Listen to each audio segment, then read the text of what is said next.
Մենք խնդիր ունենք հասկանալու, թե որքան Լեռնային Ղարաբաղից, Արցախից բռնի տեղահանված մեր քաղաքացիներ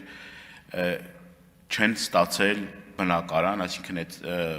հավաստագիրը չեն ստացել,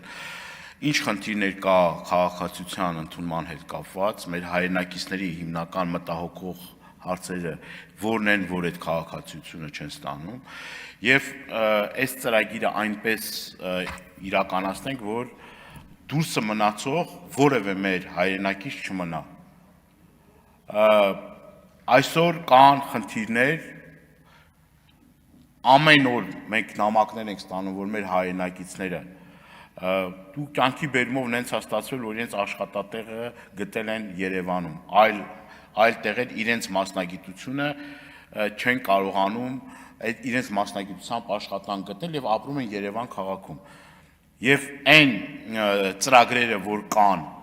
որոնք որ օգնում էին, նպաստում էին, որ այդ մարդիկ վարձը տան,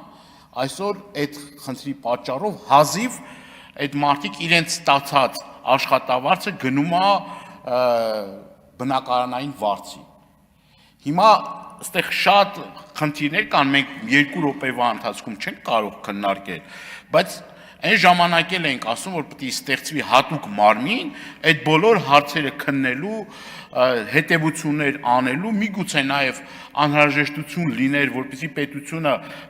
վերցներ ճիշտ է բեռա, բայց վերցներ այդ պատասխանատվությունը իր վրա եւ բնակարաններ կառուցելու եւ մարդկանց տրամադրելու։